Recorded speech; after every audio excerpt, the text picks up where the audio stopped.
good evening, good morning, good afternoon. I don't know where you speak from. Guys, today we have here Young Kim, and I invite her because of her amazing research that a lot of the members of NEP talking about of her work, and I was like, this is incredible, so let's bring her here. So today she uh, said that she would give us a lecture about it, about her thesis. And well, thank you so much, Young, for being here. And uh, oh, sorry. So today she'll talk about Yuri imaginations, lesbian desire, and female same-sex intimacies in East Asia. All right, so you can start here, Young. Yeah, thanks so much. I mean, I was also like very delighted to get the email from you guys because I gave my talk at I think like a working group called Transcultural Fandom, and there I gave kind of like a general, I guess, like a short, very short 10-minute presentation about like what my work is focusing on, and then kind of have other people, I guess, be very interested in it. Is I honestly like I was very excited to do this, so like yeah, for today, generally I brought like a more introductory thing. I think later on, or like maybe if we have questions, I'll be able to like answer some more like specific stuff about like what Yuri is, why I guess it's important to study it, as well as like some other like concerns or like I guess political conversation surrounding it as well. But as of now, I'm giving you more of like a primer to like what I think the genre is, how it's like best to understand it, various competing like definitions of it, and how I guess it's just generally understood in the popular culture versus what it actually kind of constitutes as an actual body of work. So yeah. So for before I actually move on to talking more specifically about like what this presentation is about, I wanted to give like a brief introduction of myself. So my name is Wooyoung. I'm currently a PhD candidate in the Department of English Literature with like a minor in gender studies at the University of Southern California. So like I'm currently based in LA, and then I think this project started off generally by looking at representations of female same-sex love or lesbian love within East Asian popular culture in general. And so at first I was looking at a lot of literature, I was looking at a lot of film, but I think where my true passion or my truly interest, I guess, lies in is this idea of this genre of Yuri, which I've been very like personally invested in, but never really thought to actually write about academically. And so my current dissertation focuses on like the various reading practices, which could be like fan fictional works. It could be like, oh, people reading a work that might not constitute Yuri originally, but then kind of reading as Yuri. Also working with like fictional text, so like a bunch of like anime, manga, as well as like literature, and just all of the fun fictional stuff surrounding Yuri, fandom activities, as well as I guess what the definition of Yuri is. And so to kind of go over what this presentation will generally be about, first I want to kind of start with this quite monolithic task of defining what Yuri, or like some of you might know of it as girls love, like what these things are, because there are very many definitions. I think there are very many misconceptions about a lot of misconceptions about it. And so from that, I think we'll, after like giving you a brief outline of what the history of Yuri and girls love is, I want to move on to kind of talk about some either misconceptions you might have if you're someone who I guess has only heard of Yuri but never like actually participated in the culture of it, or definitions, once again, if you are acquainted with a certain narrative about Yuri that may or may not be wrong. And so after doing that, I want to move on to talk about some like recent developments in the landscape of Yuri. So moving beyond like specifically like an East Asian context as well, but also like situated in various countries and how these people have developed their own Yuri cultures. And I'd also, I think, later be interested to hear how I guess non-East Asian contexts also deal with girls loving Yuri and what kind of reputation that has in your own cultural contexts.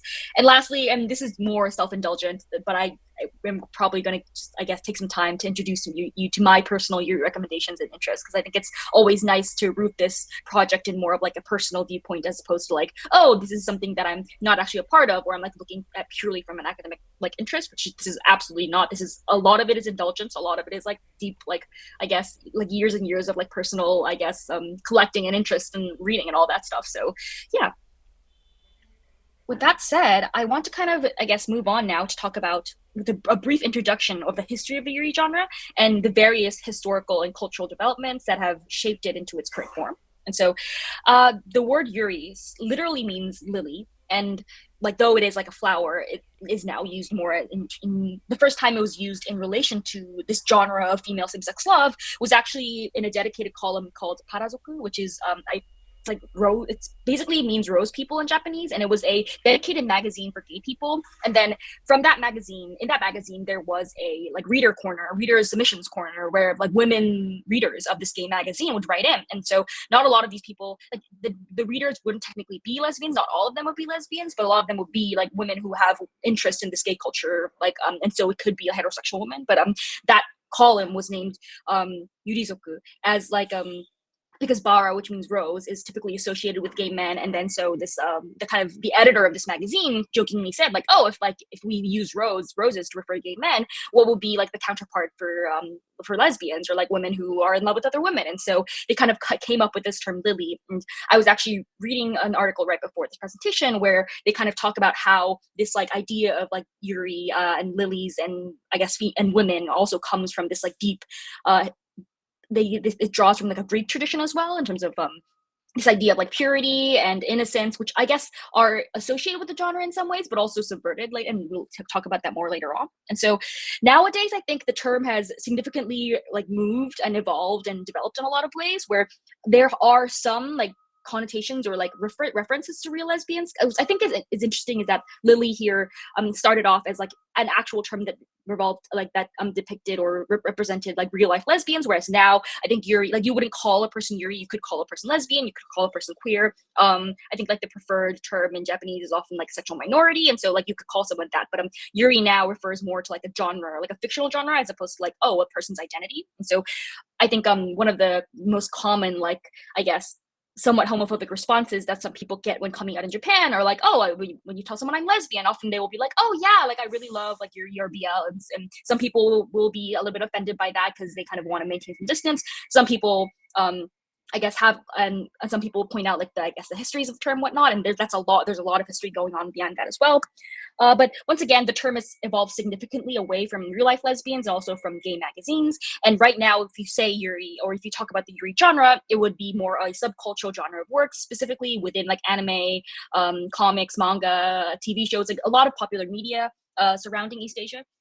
And so the one thing I would say that defines this is that it depicts various forms of same-sex intimacy and love between girls and women. And so that could range anywhere from like more like I guess more ambiguous friendships to like actual full-blown like lesbian relationships. And so in the 2000s we see the establishment of many different magazines for women, a lot of girls magazines that are not only just about Yuri, but also a lot of them depict like romances or like content that young women specifically would be drawn to. And so one of the biggest publications surrounding that was this one called Yuri Shimai, which is shorthand for like, oh, Yuri sisters. And so that only ran for a year, basically, until it was it kind of ran into the ground, and like afterwards, a couple years later, it would be revived as the magazine known as Yuri Hime, which is Yuri Princess, and that is as of now the currently longest running Yuri magazine. It's recently celebrated its like 20th anniversary recently, and you can still like buy copies of these magazines because they're like published like I guess bi-monthly or monthly. And if you go to Japan, and nowadays there are dedicated Yuri magazines that aren't Yuri Hime as well, that maybe specifically deal with like, oh, certain genres of works, or serve a more specific demographic within that like established Yuri audience. And I would also like to point out, in terms of talking about Yuri, this doesn't only apply to works published in these magazines. It's first started off at that. You could argue that it first started off with Yuri Hime and like the associated works or the comics, the literary publications that were being published in that magazine. But oftentimes, like a lot of the times, this Yuri culture also surrounds and kind of it bleeds into more mainstream anime or manga or games that are simultaneously popular within the Yuri community, and then kind of get known for popularized amongst fans by getting famous for basically portraying either ambiguous or like relationships that could be interpreted as lesbian. And so some of the I guess big examples that I have here, which you might be acquainted with as like just kind of more associated with like a shoujo genre or a girls genre, or like a more just a general like anime genre. And so we've got the big example of Sailor Moon, which we will soon be returning to explore how the genre is very, very much rooted in Yuri as a history. And then we have K-On, which is I think greatly responsible for I guess the resurgence of like girls at school, or like more I guess more gentle portrayals of like of homoerotic relationships or like homosocial relationships. And then we also have Madoka, which I think revives the magical girl genre and is more a little bit more explicit in its portrayal of same-sex relationships as more like are potentially erotic, or something more than that.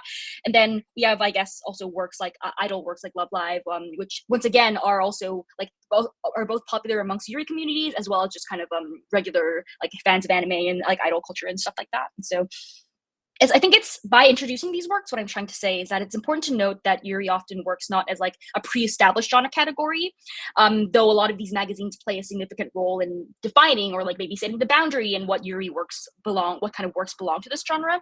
Often, a lot of times, it's not about like whether a work intends to portray kinds of female same-sex romance or desire, but more about like the participatory like fandom culture surrounding these works. And so I think what all of these works have in common is that they revolve around, as you can see kind of from these posters, like a very close-knit group of girls and the very integral relationships they form with each other, which are that central point of these stories, as opposed to any kind of more like heterosexual romance that other that girl stories usually tend to involve or like revolve around. And a lot of the focus is put on the homosocial world that these girls occupy and the various relationships between each other they build while going through various experiences of like life and love together. And then so this you can see how that easily lends to reinterpretation by the fans and viewers as the beginnings of a romance plot. Oh, these girls beginning to know each other and I guess kind of planting that seed of possibility. And so a lot of these work some of them work I think more intentionally with this homoeroticism and intend to kind of include such undertones, and some of them are just completely incidental as well. And so though some other fans of these shows may look at this and go like, oh, like Love Live isn't technically Yuri in a very specific sense because it isn't like explicitly portraying like sexual relationships between women or girls, each of these works in their respective heydays have successfully captured new genres of new generations of readers and viewers and kind of introduced them, like served as an entry point into what exactly the Yuri genre is. And from there, which on, I think they move on to, I guess, other works that kind of have that same vibe or feeling. At the same time, I also kind of want to note that Yuri has actual historical roots, and not only just in anime manga culture, but specifically in like a Japanese like literary history. And so to kind of expand further on that, one of the sources that the genre originally derives from is like the real life shoujo or girls culture that originated in Japan around like the 1920s and the 30s, and which like far predates this contemporary anime and manga culture. In particular, there's this author called Yoshia Nobuko, who is credited as one of the pioneers of girl culture at that time. And so as she was also like a schoolgirl who began writing stories about girls in her school who were forming these kind of intimate, close relationships. And so, short stories like Hana Monogatari, which is like flower stories basically, and each of the stories would be named after a specific type of flower, and then they would revolve around the lives of the girls, these girls at these schools. And her own investments in these cultures once again derived from her own experience as a schoolgirl and her familiarity with what is called like an S relation culture. And this S could stand either for like sisterhood, or it could also stand for sick, in which case it would mean like a relationship between, like a relationship of admiration between a schoolgirl and like a much older female teacher. And so those relationships would also be called S relations. And so though these were not like explicitly lesbian, they would be cultures in which a girl at the school would choose, I guess, like either one of their colleagues or like an upperclassman or underclassman to be like their like best friend and also like closest relationship. And so they undoubtedly, while not being explicitly, and there are a lot of like the conversations regarding whether these were like actually erotic or actually sexual, and a lot of I guess scholars technically like to argue that because we can't prove that these relationships were necessarily erotic, they should not at all be considered in proximity to lesbian relations, which is an argument that I personally like deeply disagree with. And so, though these S relations were not necessarily like lesbian in like a contemporary context, undoubtedly provided space for these teenage girls to explore prototypical forms of love and romance. The only reason that these S relations were like, I guess, allowed in schools in the first place was because they were depicted as like, a stage of experience of like love and romance that one would go through before moving on to like marriage and being a wife to a man. And so it was treated as this like transitional stage, which was allowed, and therefore a lot of like sexual stuff was considered taboo. But once again, at the same time, as while these escalations were also very popular, there were like an increasing number of like, I guess, double suicides between schoolgirls who would be like, I guess, speculated to have been in like either romantic relationships with each other. There are a lot of instances of, actually not even just in Japan, but also like in Korea and Taiwan as well, where a lot of these schoolgirls would either commit suicide or, I guess, try to run away after realizing that they might have to end this relationship and have to go into like the world of like an adult heterosexuality. And so I think that kind of I guess that demonstrates how these girls cultures, while not like monolithically queer, definitely had like a queerness about them. And so as one of these girls, Yoshia was intimately aware of some of the homoerotic undertones of these friendships, which she also like captured in her stories. And interestingly, I think it's quite critical to note that Yoshia is considered one of the first women in Japan to publicly live as kind of like a prototypical lesbian, thanks to like the great amount of success, to just great success of her works, not only amongst schoolgirls but also like adult women who had already married but then wanted to kind of deeply go back to their childhood and that time of like freedom and like homosocial intimacy with friends. She attained like a level of financial security that would have not been allowed to most girls at the time, and luckily, thanks to that, she would be able to kind of stay unmarried and independent. And later on, she would meet her partner Momachio, who was also like working as a math teacher in like a girls' school, and the two would, I guess, the two's relationship has been quite extensively documented. They would like go out publicly. There are like photos of them together, and like quite interestingly, Yoshia would end up like, because there was no same-sex marriage laws in Japan at the time and still aren't now, she would legally adopt her partner to be her daughter, so that after her death she could, because there was quite an age gap between the two, so that she could legally inherit all of her resources and all of her wealth after she died. And so looking at this example, we can kind of identify how already like in the real lives of like same-sex attracted and like lesbian women at this time informed this utopian idea of the girls' school as like a space that was free from the intrusion of men and the requirements of heterosexuality that were eventually foisted upon all women. And so, despite like the intentions of these girls' schools to suggest that these relationships, because they were between like women and girls, were non-sexual or non-erotic at all, it actually became kind of this playground and an oversight away from this like I guess assumption of heteronormativity. And so you can kind of see how these assumptions of heteronormativity are what grant women the freedom to, I guess, like engage in these relationships and kind of experiment with these things.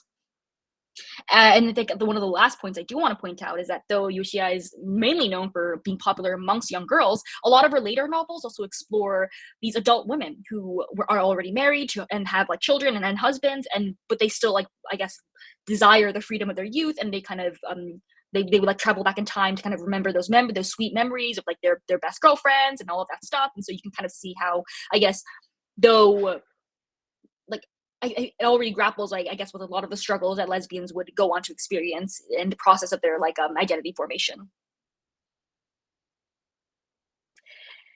And at the same time, though these girls' cultures, were very, very popular in the 1920s to 30s, there was like a huge gap, I think, after the introduction of like free love and like I guess after heterosexual romance became more of a viable thing. You could choose a partner, and the girls were encouraged to kind of go out and to pick their male suitors. Like this culture, I guess, became less obvious and like kind of deteriorated over time. And so there is this quote from Fujimoto Yukari, who is one of the, I guess, foremost scholars of like girls' culture in Japan, and there's a chapter in this book specifically dedicated to how to Yuri cultures and how they might have deteriorated after the 1920s and 30s. And so in the third chapter of her book, she kind of asks the question, why can't love between women provide sufficient fantasy for girls today? Like emphasis on today, in the sense that like, oh, before in the 1920s and 30s, women and girls would fantasize about same-sex relationships in the same way that they would about like I guess BL and yaoi, which were very, very popular at that time.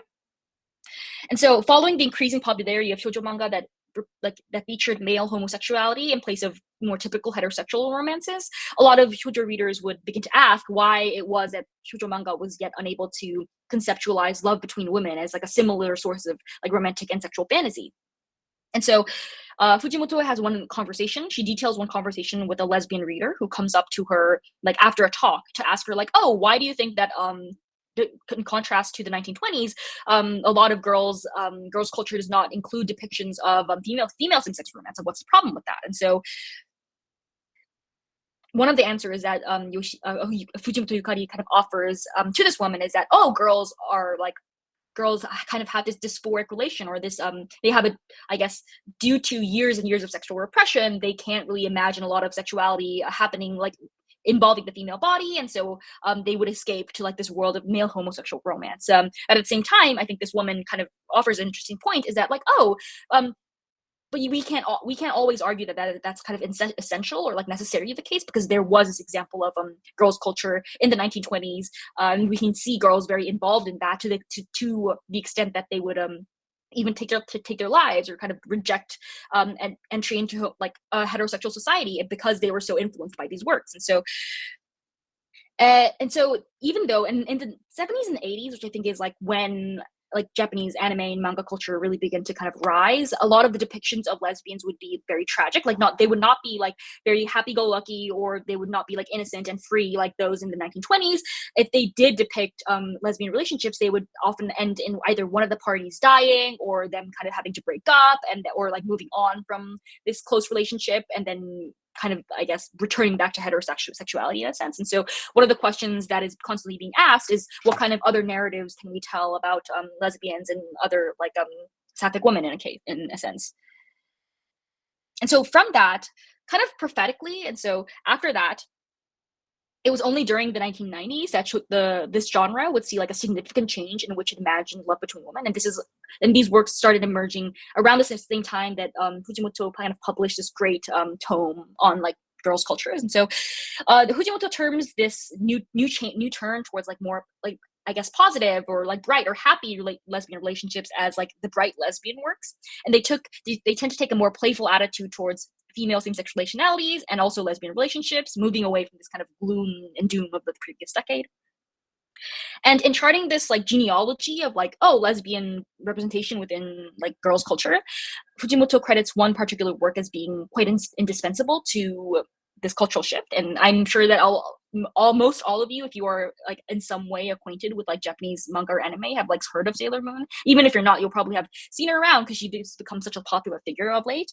But so this work, I think, is just known as being, oh, part of the magical girl genre, which depicts a lot of magical girls who get magical powers after being ordinary, and then kind of gather together in this group of I guess magical girls to either save the world from some kind of tragic fate, or I guess achieve some kind of like magical success, I guess. And so while Sailor Moon did feature several heterosexual romance plots, the manga and the subsequent anime adaptation were equally invested in depicting this interpersonal dynamic between this close-knit community of magical teenage girls, not unlike that in the shoujo cultures of like the 1920s. And so they would often also play upon this complicated erotic tension produced by the impossibility of distinguishing clearly between like the homosocial, the homoerotic, and the homosexual between these girls' social circles. And so a lot of the plots in these a lot of plots in the show would, I guess, play on these girls, I guess, potentially being attracted to each other. There's even for, I guess, our heroine Sailor Moon, she is all like often described as having both like attraction to men and to women. And for example, when she first meets like another girl, she feels like a fated, destined connection to her, because they're both Sailor Guardians. But like, because she doesn't know the other girl is also like a magical girl, she kind of confuses that for being, oh, like maybe I'm in love with her. And then later on, I guess it'll turn out that, oh, she's actually just another Sailor Guardian, so we're like just friends, haha. And so that kind of I guess that tension is a lot. That tension is played with and produced and used a lot as a plot point. And though and so this charming portrayal of these like, I guess, beginning forms of same-sex intimacy became responsible for arousing what Fujimoto calls like a lesbian taste. And for Fujimoto, this doesn't mean that this doesn't only mean that lesbians are reading this work. It means that it kind of, I guess, developed a certain demographic of readers who were invested in seeing these same-sex female relationships and kind of seeing where that erotic potential like went. And so this phenomenon of like lesbian taste is very well documented in a lot of the fan made works, and which are called like doujinshi, doujinshi in Japan. And so a lot of these fan-made works would revolve around like these imagined sexual romantic entanglements. Because remember, Sailor Moon was initially a work meant for like teenage girls and younger girls, and so it was by censorship laws kind of prevented and not even intended to depict like explicitly sexual relations, because it was being like cast on national television and whatnot. But a lot of the fan made works would kind of were, I guess, not intended audiences kind of watching these shows and being very involved and getting very involved and imagining like potential sexual and romantic entanglements between this cast of magical girls. Like one of the most popular, I guess, couples and one of the most intentionally lesbian couples in the show is that of Sailor Uranus and Sailor Moon. And so these two are very, I guess, openly depicted within this within the anime more specifically as being like this lesbian couple, and there are a lot of like almost explicit like I guess jokes and references to the between the two. I think at one point, Sailor Uranus explicitly, when asked by Sailor Moon, explicitly says like, "Oh yeah, I think like she like Sailor Neptune is my girlfriend and whatnot." And though a lot of the nuances of these conversations were very much censored in like the U.S. versions because they were U.S. and other like imported versions because they were afraid that depicting lesbian relationships would be like I guess influence young children to like become gay, which is kind of funny. So they made the very like a very confusing choice of choosing to depict them as cousins, which like did not unfortunately get rid of like the very explicitly gay undertones of their relationship, but just made people think that this was not only a lesbian relationship, it was also an incestual relationship. And so that's kind of, I guess, I think it speaks, and on a more serious note, I think it speaks to how like female same-sex relationships when depicted in like media, unless they are shown to be like explicitly sexual, a lot of people want to like I guess recourse to more familiar frameworks of understanding these relationships. So they'll call them sisters, they call them best friends, but they will kind of somehow like I guess try to evade this like this kind of taboo term of lesbian unless they're like literally shown to be like in a sexual relationship on screen, which is not a lot of works for various reasons. And I also, I guess, wanted to, in talking about Sailor Moon, I also want to talk about its legacy. So I think the third season of the show was the one that mainly centered around Sailor Uranus and Sailor Neptune, and this was directed by a director called Ikuara Kuniko, which, whose work would, I guess, mainly go on to revolve around questions of like same-sex relationships, both between men and women, and all of his work, a lot of his works are very like deeply ingrained in the Yuri tradition, and he's kind of I guess when he was interviewed, he kind of is on file saying that like, oh, like I actually created this relationship because I was very much sick of how a lot of girls' cultures would only depict heterosexual relationships, and they would kind of prioritize these sexual relationships to heterosexual relationships to the detriment of individual character development. All of the girls would have to like end up with a man, and so he kind of jokes about like wanting to kill Sailor Moon's partner off as well. Though he reneges on that and goes like, oh, actually, I was just joking, but clearly he was very invested in like depicting like potential queer relationships between these girls, and you can kind of see it between the tonal shift between the previous seasons and this one as well. He would also go on to direct and create the anime Revolutionary Girl Utena, which is once again quoted as like one of the foremost texts that was responsible for arousing this Yuri taste or this lesbian taste within a lot of viewers. And this one would mirror Sailor Moon in that it would also deal with like these restraints of like compulsory heterosexuality and like how women were always assumed to be princesses in need of saving or like in need of a man, kind of turning that upside down its head. And so I think that kind of gives you a general sense of like where this culture begins to start and how it's also rooted not only in these works themselves, but like a transformative or participatory fandom culture in which a lot of it would require a lot of these readers to identify and read between the lines to, I guess, find the queer content that is like quite obviously still there, but has to be obscured immediately from view because it's like not catering to that specific audience.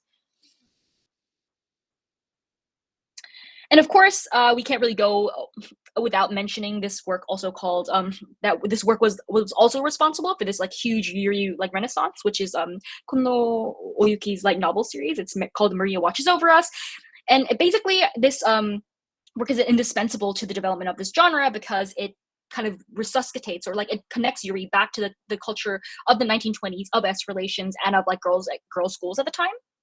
And so this work takes place at a Catholic girls' school called like Lesbian Academy, and we can already see like the Lily already present in that name, and kind of, I guess, remember those associations back to back to when it was used in like the gay magazines as well. And so this is like a really really long series. It's like a 34 volume series that would have to follow the happenings surrounding like the prestigious Council of like Roses, who were girls, who were basically the school council, a function of the school council, and then these seniors would, I guess, select sisters, and then the sophomores would also select sisters. And so you have this group of girls who have like very intimately close relationships to each other, and they would form like very emotional bonds with like their older and younger like sisters in a sense.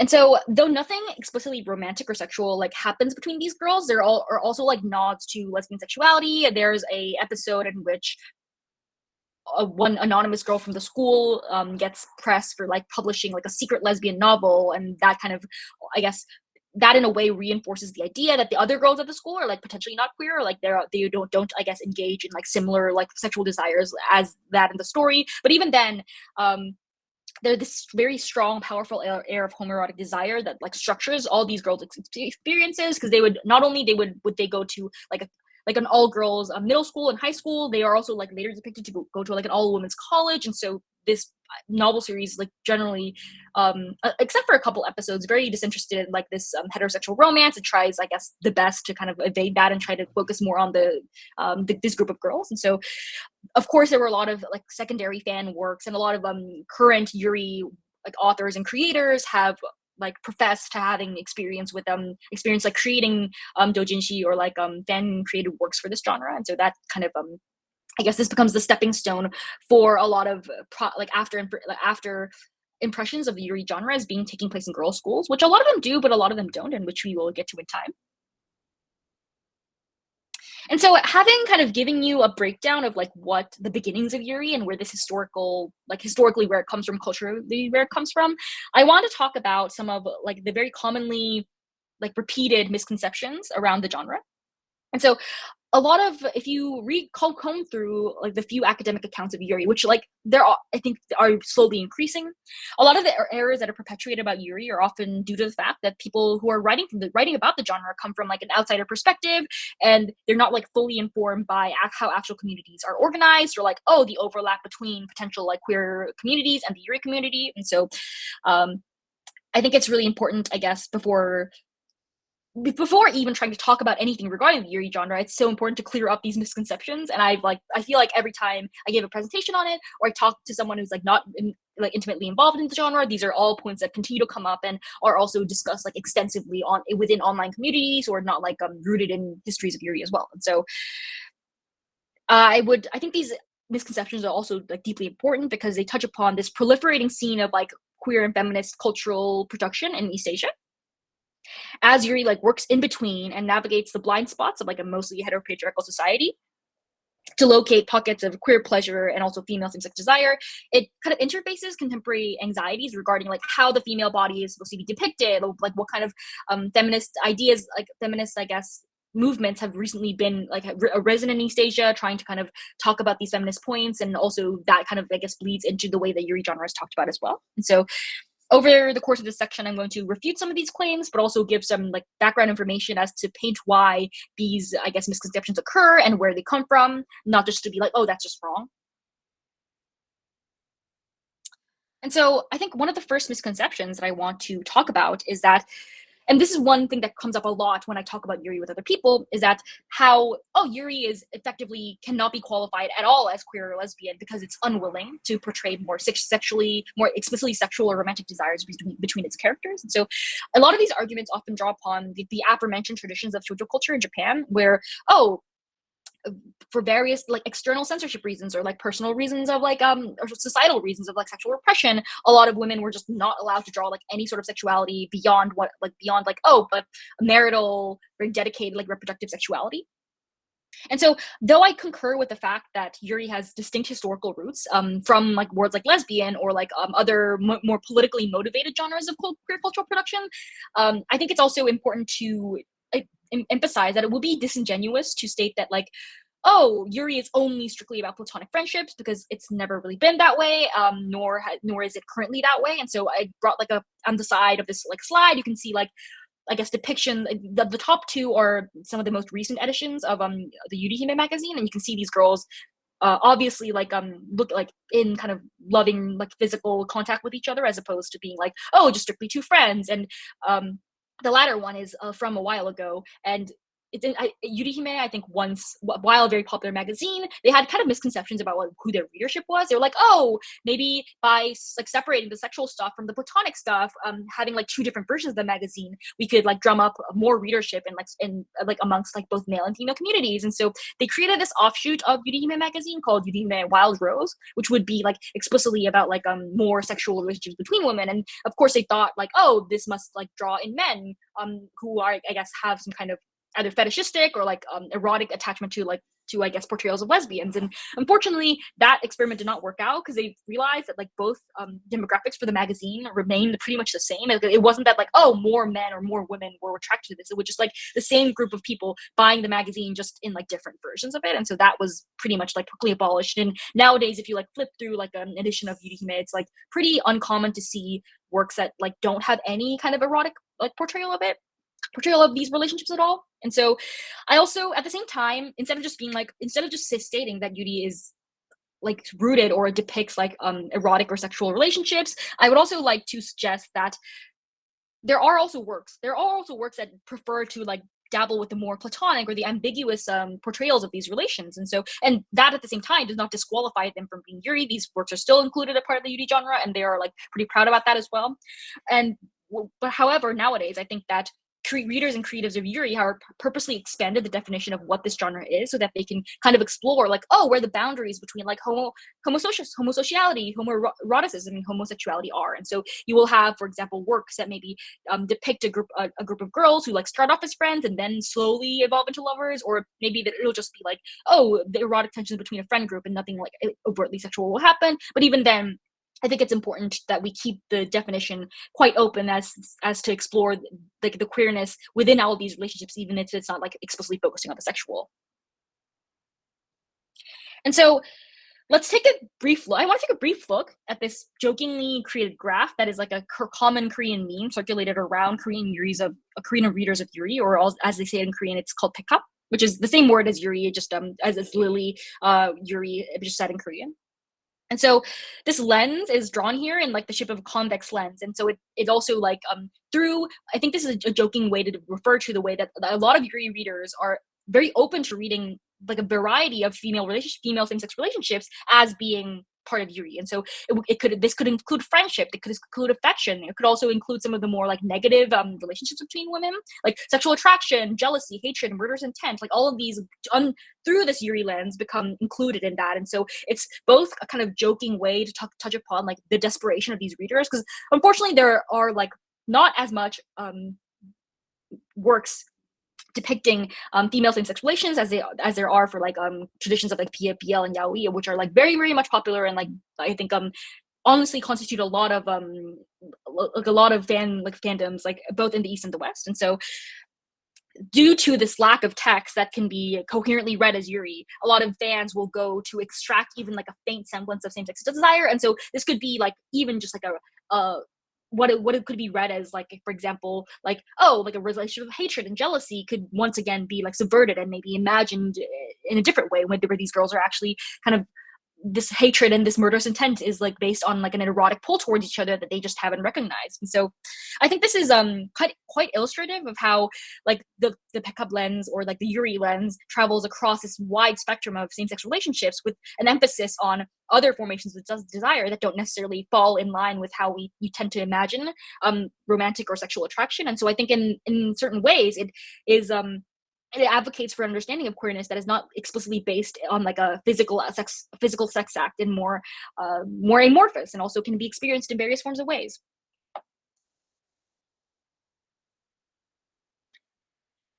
And so rather bringing these distinctions between these categories is to like just try to distinguish like jealousy from love, or jealousy from like murderous intent, or murderous intent from like friendship. I think it's interesting to note that a lot of these assumptions are based in the way in like the stereotypical ways that same-sex love has been depicted in Asia. And so I think there's a very common assumption or like a very common argument surrounding depictions of female same-sex love that, oh, they tend to be emotional or spiritual. And this is not just Yuri. I think in a lot of just lesbian literature, like as it is, like a lot of them like tend to skirt around some of the more overtly sexual portrayals of it. But at the same time, I think it's important to emphasize that like it's kind of it's important to understand this possibility of female same-sex representation is not something that is proven or certified by physical sexuality. Like, oh, just and I think the same, I guess, standard applies. If we apply the same standard that applies to heterosexual romance, in which you could read like a heterosexual like a romance or like a girl's work in Japanese manga, and the girl and the boy will often not be shown to have like explicit sexual relations most of the time, but we as readers just kind of assume that, oh, this is a romance, like they are in love with each other. It doesn't have to be like proven to us, whereas opposed to I think lesbian sexuality often comes with this baggage of having to be proven as real or like certified as real, which I think is it puts a burden on certain authors to be able to not be able to create the works that they want, which is maybe to I guess explore some of the more how like platonic relations and homoerotic relations maybe overlap with each other even, and so that I think is an important point of it, as well as I think it's also kind of fallible or faulty to suggest that we can coherently separate emotional or spiritual desire from physical desire. And oftentimes this like idea of a sex act goes back to very heteronormative assumptions of like penetrative or reproductive sex as only real sex. And so I guess in the case of women and girls as well, like we kind of had to ask a question like where does like if we are taking these definitions of sex, like where does real sex start from lesbians? And that in itself is like a whole other can of worms that each work I think deals with pretty interestingly. And so the second misconception that I want to deal with is this idea that and so Yuri has often been called girls' love in some countries, and there's kind of a deep historical like background to that. As I've described before, Yuri has like been rooted in like a specific type of Japanese culture, a type of Japanese girls' culture, which is associated with girls' schools and like a more like youthful romance, as opposed to girls' love, which I think is often used as a category to describe like more explicitly sexual relationships, or I think it's often used as a categorization a lot into on like for example Korean webtoon sites. If you look up BL, I think that is GL is used as like the opposite of that, and though I think there are varying viewpoints as to whether we should use Yuri or GL to depict it. Some people reject this entirely. Some people argue that this completely erodes and undermines the historical roots of Yuri because to posit girls' love as like the opposite of boys' love is to posit it as derivative or coming from BL, which is like the two have somewhat related, but also in completely separate histories. And so to suggest carries connotations that like girls' love is just like the reverse gender version of BL, which is not at all the case, and it has its own history and its own, I guess, history of development, which should be, I guess, which should inform the genre. And so others are just relatively neutral. Some are just like, oh, like I don't care, like what it's called as long as it like has certain materials and it had to depict same-sex relationships, like I'm fine with either. And it's also like dependable on culture, like which is preferred. And so and then others I think take a more radical stance in terms of suggesting that Yuri is like a inherently sexist phrase because it comes from this image of like the lily as like an innocent and like sexless flower, which I guess brings up some like misogynistic implications for them. And so especially I think I want to point out there was a recent movement in Korea that argued that we should abolish Yuri as a term entirely and use GL, which is considered like a more like a better or like upgraded term. And that I think caused a lot of ire in a lot of Yuri communities because a lot of the feminists who were suggesting that we should no longer use Yuri were not very I guess versed in this history of Yuri, nor were there already Yuri fans. A lot of these were women who previously had never I guess encountered these texts or these communities, and so it felt kind of invasive for them to come in and argue that like, oh, actually your genre is inherently sexist and these terms that you've been using that are rooted in a certain history are like they should all be abolished and just changed to something completely different.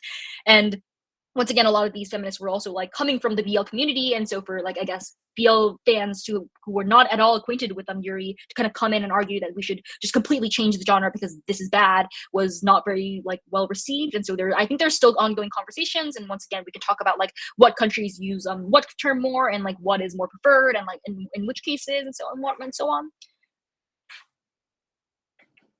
And I think this is an interesting example of like the expanding definition of Yuri.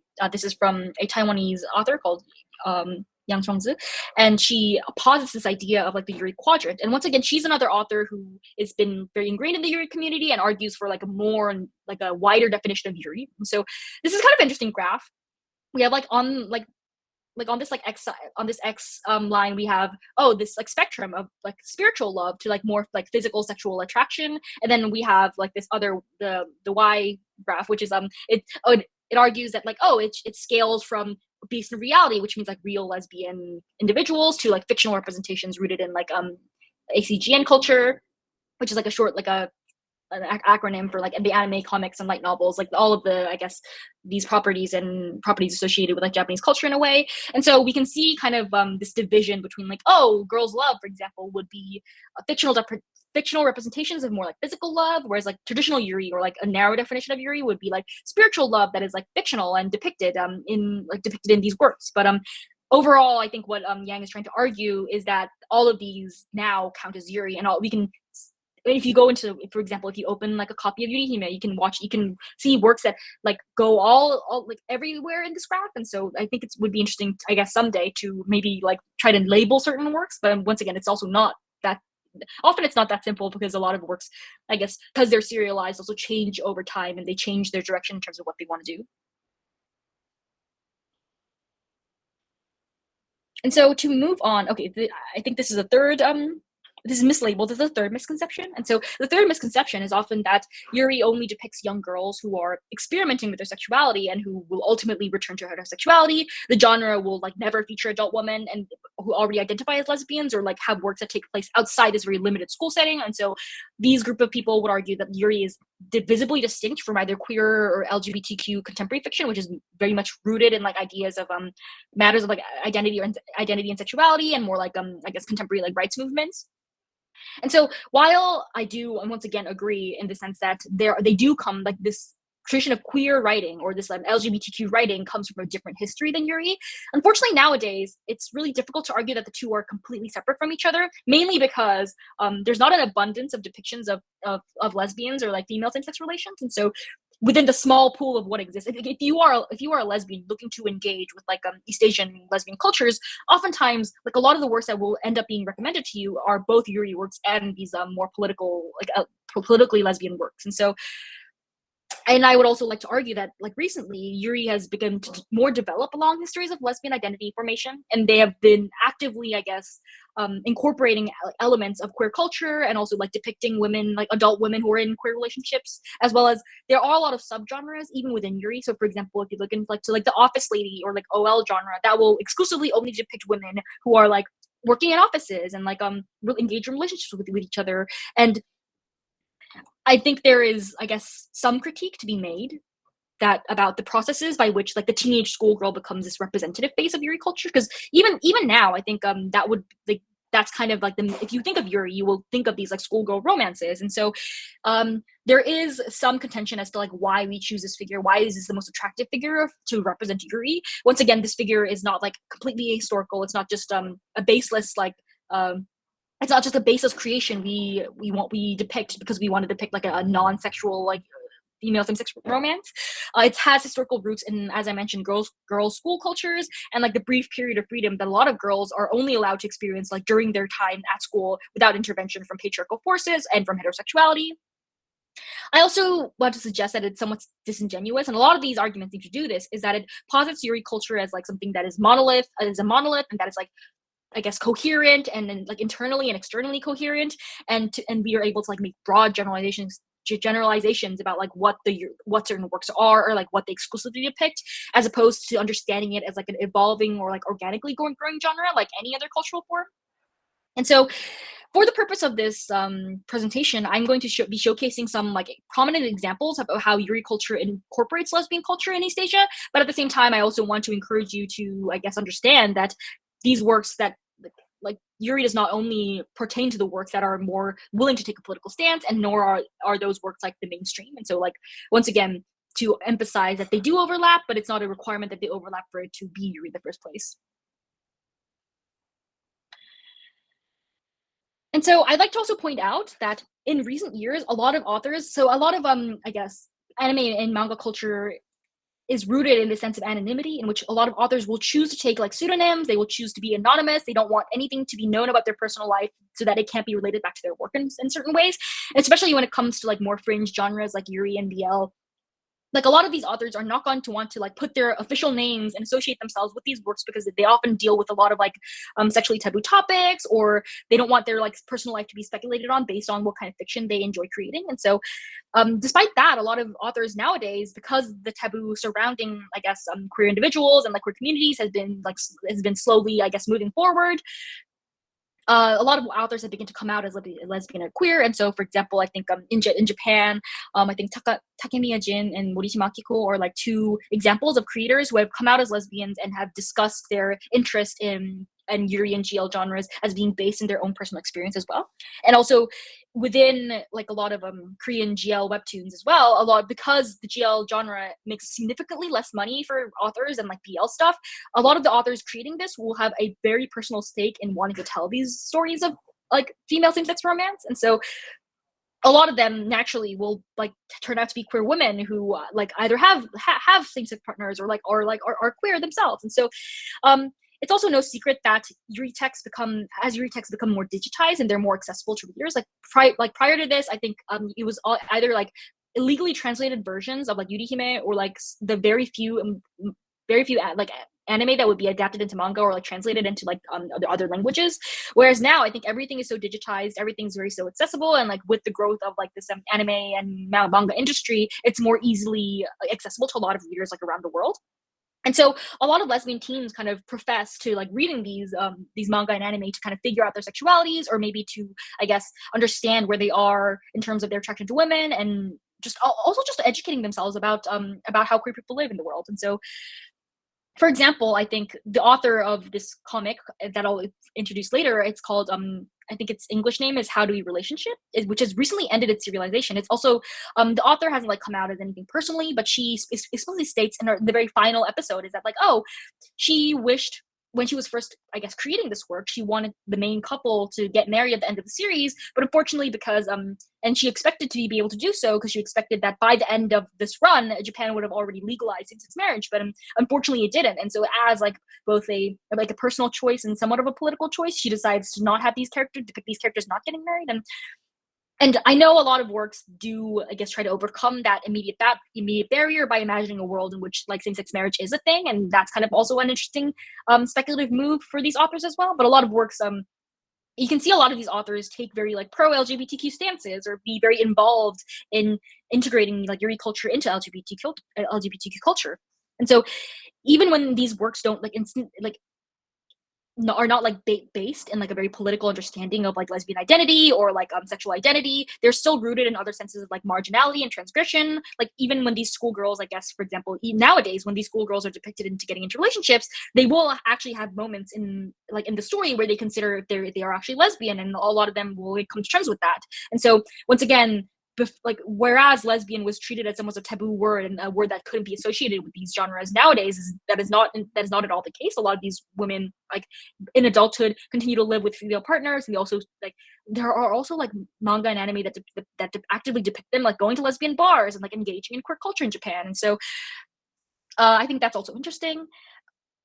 I wanted to kind of close out the section by addressing how Yuri does not only apply to explicitly like lesbian issues. Some of them have begun to touch more upon like questions of like asexuality and aromanticism, which is like this comic that I've introduced on the side of the slide called Bloom Into You, where I think both of the main characters struggle with the idea because so far in their lives they have not experienced sexual or romantic attraction to anyone, and then they meet each other and they get into this like, I guess, they get into this relationship where the boundaries are all kind of murky, and later on they kind of begin to understand like,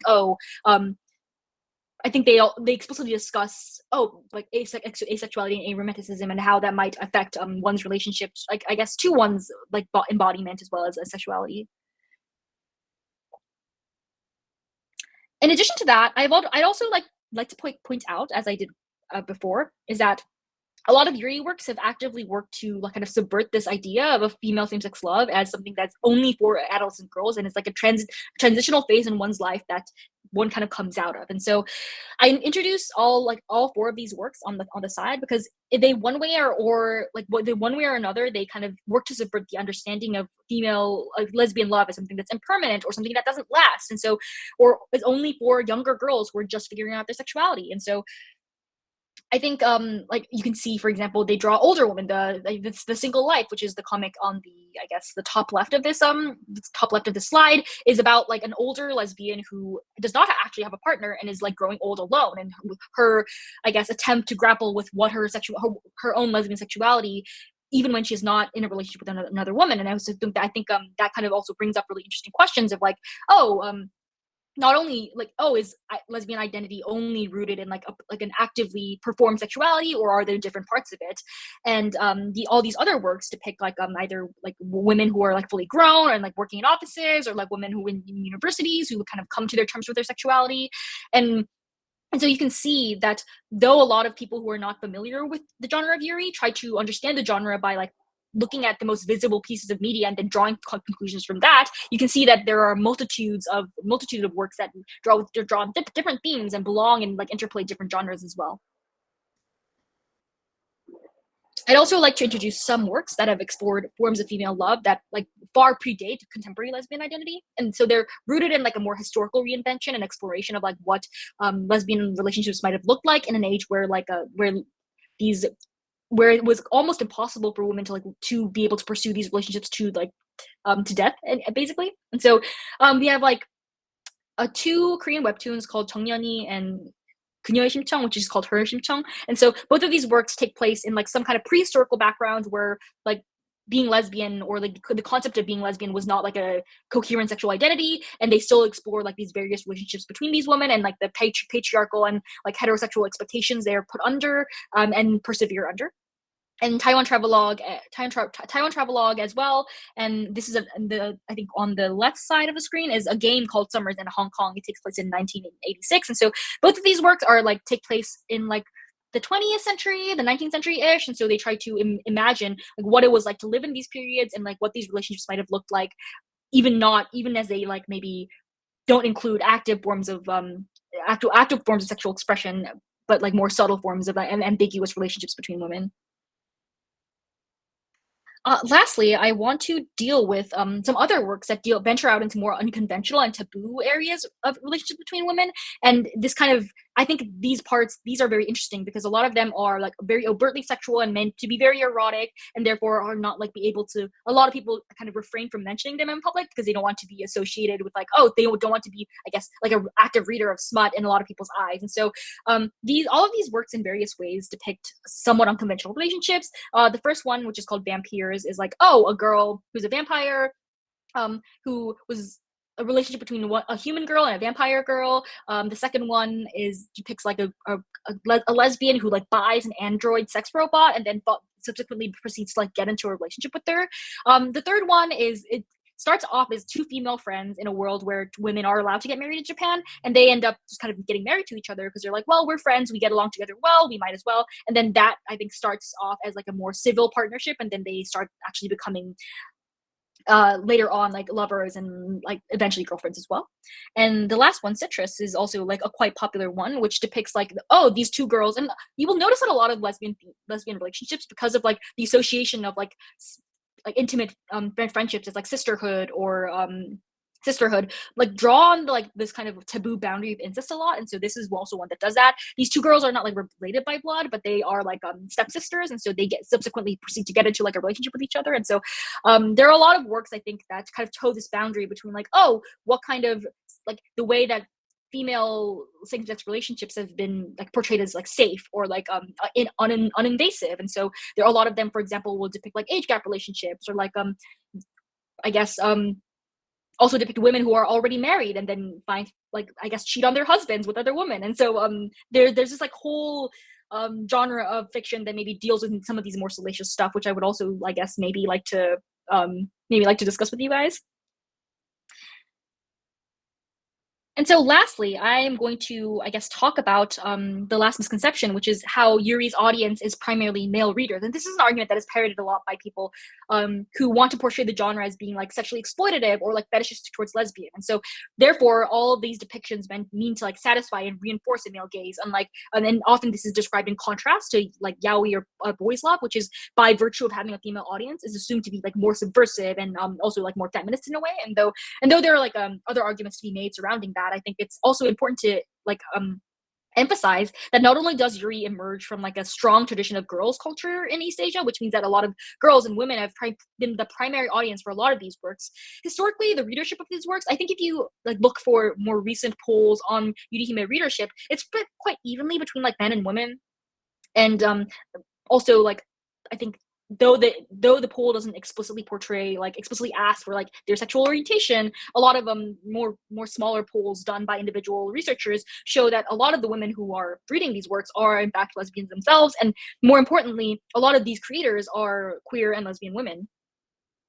And so that is also reflected in how Yuri creators recently have been open about how they are creating and drawing Yuri based on their own experiences and from their own imaginations.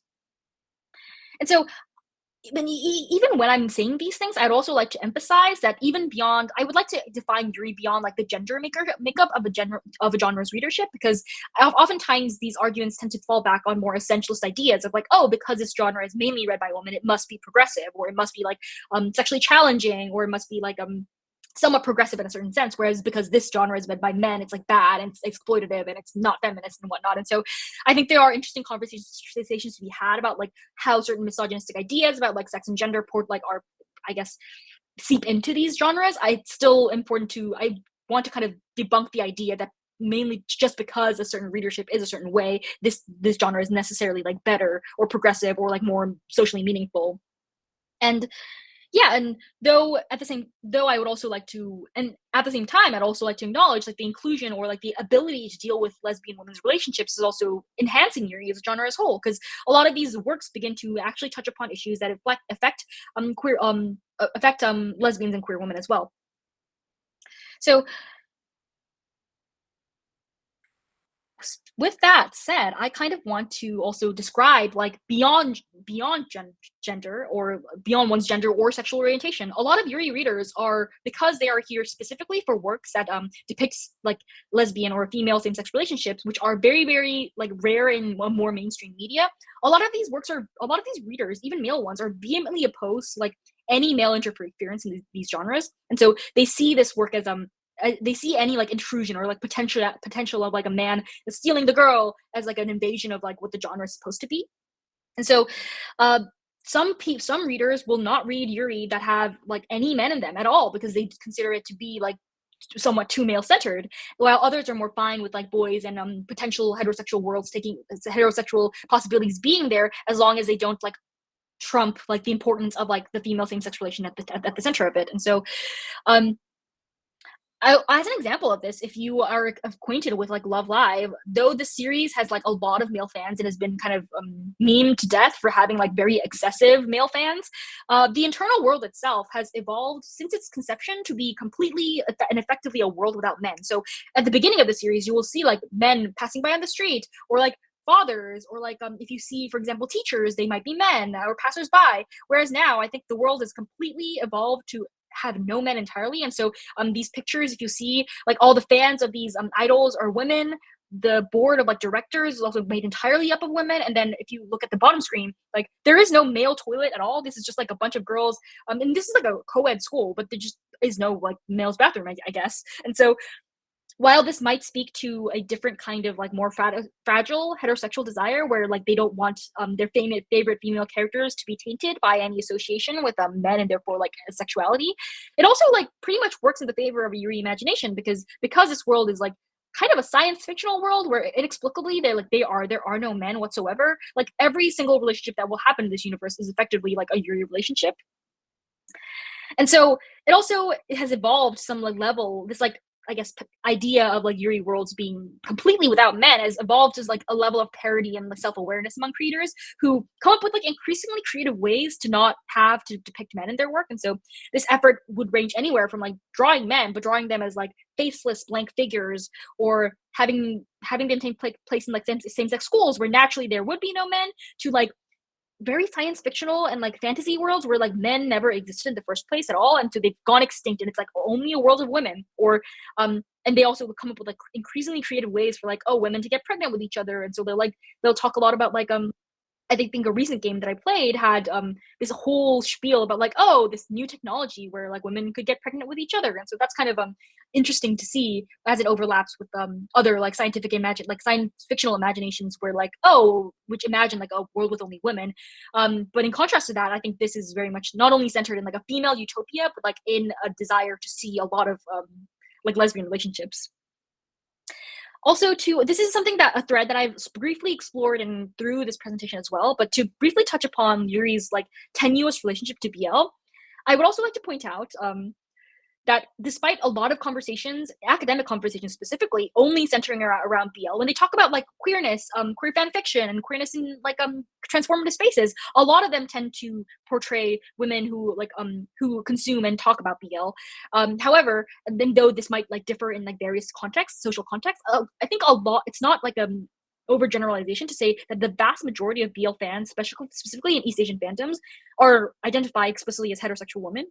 And that's not a problem in itself at all, but oftentimes this often results in a lot of BL fandoms being very unfriendly or making homophobic comments about like how their fictional gay men are not they should not be equated with like real life gay men who are like, I guess, supposedly sexually promiscuous and whatnot. And so a lot of these, I guess, these stereotypes are also reproduced, even when gay men kind of intervene and say that like, oh, this might not be like entirely representative of how actual gay men in East Asia live their lives. These fandoms are often very like opposed to any like any criticism in a certain way.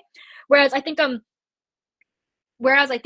I guess the depending on the makeup of certain fandoms, like the response would be different. But a lot of Yuri fandoms tend to take more progressive stances towards questions of like LGBTQ rights and like same sex marriage and all like a lot of those things. Primarily because a lot of these people, a lot of the participants, especially a lot of the creators, are queer women, and so a lot of them will explicitly include like more political statements or made it be known that they are aligned with certain issues. Mainly, I think the problem here is the like overarching problem here is that a lot of these academic studies about fandom tend to assume that their readers, by virtue of being women, are inherently like heterosexual, which makes perspectives about like both Yuri and BL that come from queer subjects very rare. Like a lot of them, for example, a lot of early Yuri studies tend to focus on like men and how their attraction to women structured the genre, as opposed to like maybe exploring how these men might not all be heterosexual, or like a lot of these readers were queer women. And so I guess I think it is deeply rooted in like a form of media studies that assumes a heterosexuality within the viewer, like regardless of gender.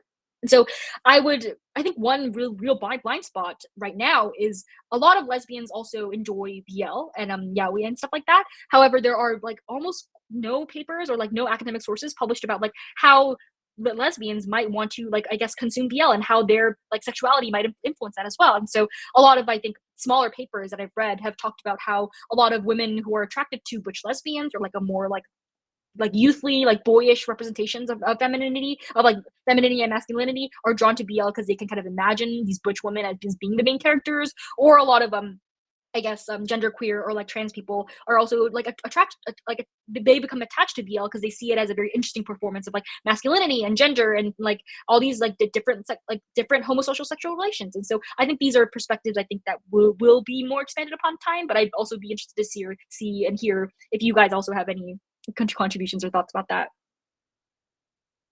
And so this is kind of the last official part of my presentation, where I want to talk about more recent developments in Yuri across the landscape of East Asia. And once again, I also open the floor later on for you guys to talk about how Yuri develops in your own cultural context. And so a majority of the works that I've discussed so far are Japanese anime, manga, games, and light novels, mainly because that's where all the money is, that's where the industry is. And so a lot of people a lot of works will, for example, be produced there. but at the same time, we see more and more attempts at indigenous forms of Yuri culture developing across Asia. And this is motivated by a number of different things. Mainly, it's because of language barriers, because Yuri readers from other countries do not like a lot of them don't like speak Japanese or like read Japanese at a comfortable level to be able to access these texts and to go to. And they're not physically there to go to a lot of these events as well, and so they'll often, I guess, be possessed with this desire to make an indigenous Yuri culture that is rooted not only in their own culture, their own cultural context, but that can be read by their immediate community around them, which is also connected to this desire to see more diverse forms of female same-sex romance. For example, like even within like across Asian countries or East Asian countries, you would see different, for example, portrayals of like school life in Korea and Japan, or in China. And so, like, I think that desire to see your own self reflected and those own experiences reflected as well is also interesting, as in addition to the evolution of subgenres. And so we will see, I guess, different types of subgenres merge together with Yuri. For example, like I'll talk about this later, but I guess more like historical romances could be combined with Yuri to create like a completely different kind of romance. And so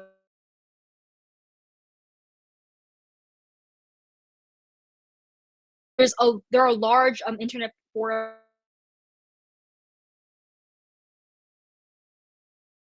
So there have been a lot of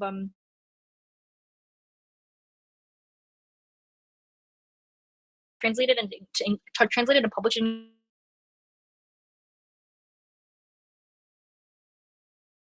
historical like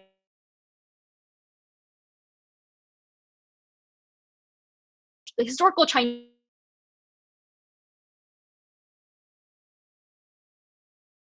So it could be like a reversal of that, or like a taking.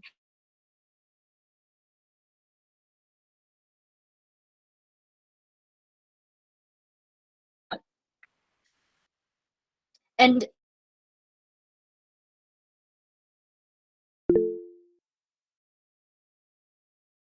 do you want to say something?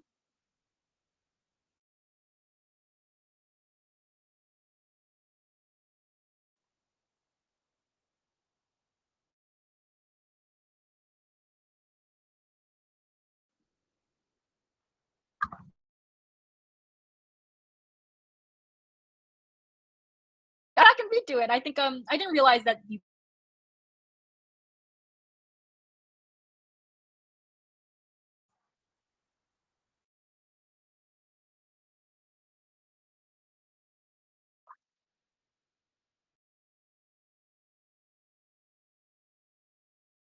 are we good now?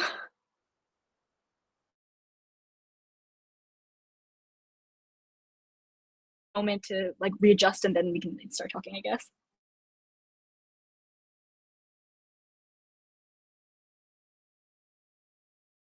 It just kind of is laggy sometimes.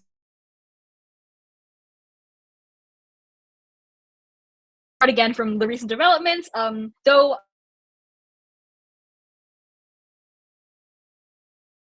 are based in Japan, and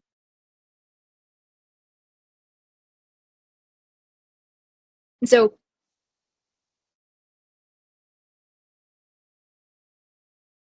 be inspired by this movement, but also are based by a lot of factors. One of the things being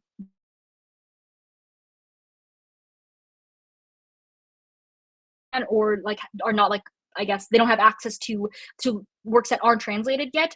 They have this desire to kind of not be left behind, to kind of create their own Yuri works that can be shared with their communities around them, and also reflects their own experiences living in a different cultural context. In addition to that, we also have like this evolution of subgenres. So, for example, if a certain popular genre like a becomes a major thing, a lot of people will like take this genre and then like merge it into the Yuri context. So, for example, it's like if detective or crime fiction has been the particularly interest have been particularly, I guess, popular that season. A lot of people will then begin to write like crime fiction that is based in Yuri, or detective fiction that's based in Yuri, and so you can kind of see like more, I guess, cross cultural content kind of being produced from that. And so I think for are you okay? I'm assuming that you guys can hear me, but please let me know if you don't. Um, okay, thank you. Thank you. Okay. Okay. It must have just been a problem. Yeah. So to talk about like Sinophone stuff in like China and Taiwan and Hong Kong, the popularity of like English of like, internet publishing platforms where a lot of authors can can publish like serialized versions of their novels with like little to no cost other than producing the writing themselves. And so from that, these a lot of these works will become popular and then will turn into like a subscription service, or they will be like after they gain great popularity, they will be rebound and like published into actual volumes, but still be available online. And so this has been like cause of a lot of different genres developing in these spheres. And so I brought two examples here, which are next to us. About these are recently. They're novels that are being translated into English for us, and so these combine like the wuxia genre, which I know has been very popular in BL as well. And so there are these like they're based in like Chinese martial arts and they go back to this historical era, and they depict these like old fashioned like courtesans like dating each other and like engaging in like battles and like romantic fights and whatever. And so yeah, like I personally have not like been able to, I guess, like read any of these actively recently, but I'm very interested to see like where the genre goes from here, because I know that a lot. Once again, I know that a lot of these works are being translated to English, and they're also very accessible because they are primarily situated like online. And for Korea, I think the development of webtoon culture has really been like critical to the development of GL webtoons overall. So there have been, I think, from the very start of webtoon culture, there have been women who have been depicting like, oh, their lesbian life, have been serializing those into comics, and that has also become popular. But more recently, I think like the rise specifically of like K-pop fan fiction, which is always, and this is a chapter I think of my dissertation as well. It's always had its ties to lesbian subcultures. A lot of K-pop, there used to be K-pop cosplayers back in the 1990s and the early 2000s, where like young lesbian girls would like dress up as their like favorite male idols and like meet congregate at a very like famous park, that's a park for like delinquents, and then like form lesbian relationships there, or kind of come together through their like shared love for fan fiction. And so that I think has really ignited this understanding and this popularity of female same-sex romance. And so I think you can't really see that because the image is pretty small, but one of the this like small chart here that has like all the numbers on it is like, oh, a listing of like what the most popular female same-sex pairings in like K-pop fan fiction. And so that already shows kind of how, I guess, I think that has been a really great avenue of a lot of GL and Yuri stories in Korea, and as well as a lot of two these two other webtoon works that I've included on like the most right side the most right side of the slide, where you can see more like diverse kinds of relationships being explored, as well as I think this work called Lily of the Valley is drawn by an author called Langlari, who also like runs like a lesbian YouTube where she like talks about her girlfriend and like talks about like their life in Korea. And so you can kind of see how basically like I guess the main hub of lesbian cultural creation is very much concentrated and is spread through GL and Yuri. Lastly, I also wanted to include some examples that aren't like just like abstracted portrayals, that is to say like actual physical human beings who are like performing stories of lesbian romance or narrating lesbian romance. And so a lot of dramas and TV shows have become a very popular medium to depict and adapt Yuri stories. And so you can see there have been a rise of like recent, I think, Japanese lesbian dramas that directly adapt like Yuri stories, and like they cast the actual famous actors in the process to do that. In addition to, I think, one, I guess, particular genre that I've been personally very interested in is like the rise of Thai GL. Also with like the legalization of same-sex marriage in Thailand, there's also been this like incredible like popularity of GL dramas, which focuses on like which cast two female actors who will then be considered as kind of like a CP or like a coupling, and they will star in like different dramas as different roles, but always together with each other, and they will like be shipped by their fans as like a potential real couple and whatnot. And so though some of these actresses are queer themselves, some like most of them are not, but even then, I think they have like actively a lot of them or have actively like gone on file to saying that like, oh, like a lot of our friends are queer and we are very supportive of that community as well. And so it's kind of nice to see how even though Thailand is not technically part of East Asia, how this culture begins to also flow into and maybe like influence the way that women are same-sex love is depicted in other countries as well.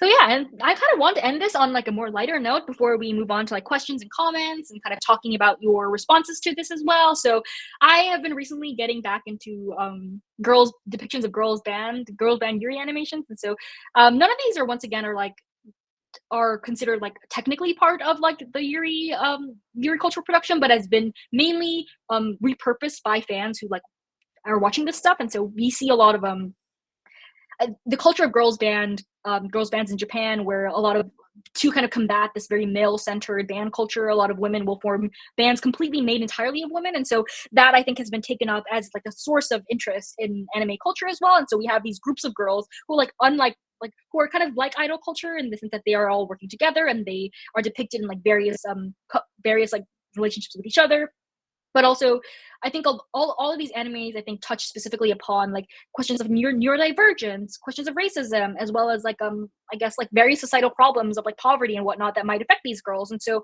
it's not only just about I like to emphasize that Yuri just only isn't about the marginalization of lesbians and also sexual minorities, but also very easily intersects into different forms of marginalization because it's so interested in this like more marginal position that girls who love other girls take in the society.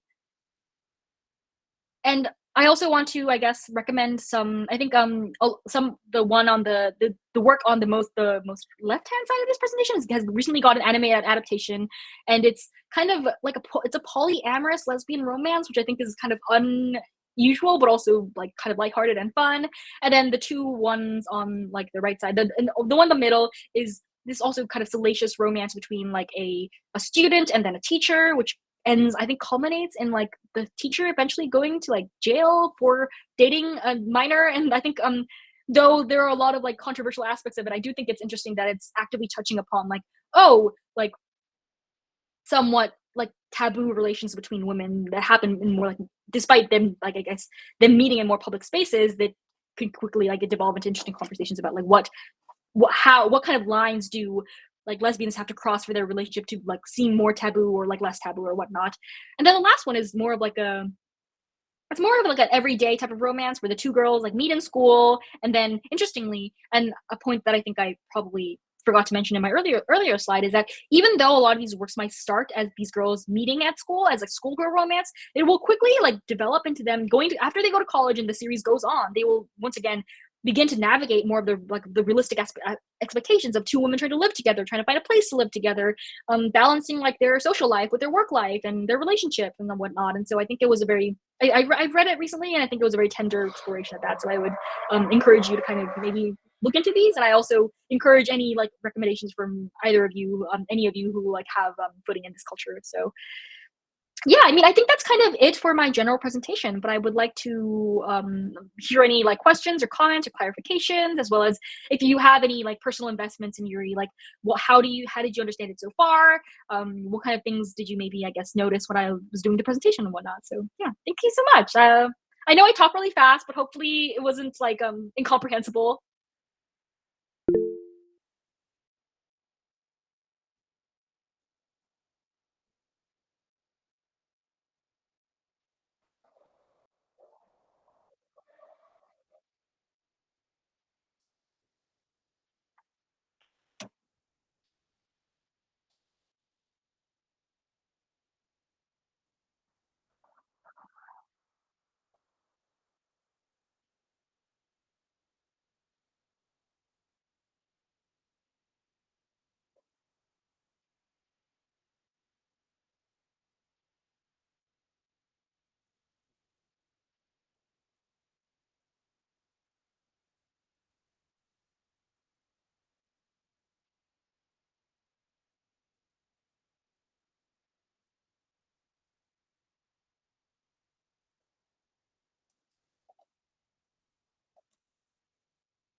Hi, nice to meet you. It was such a great presentation, honestly.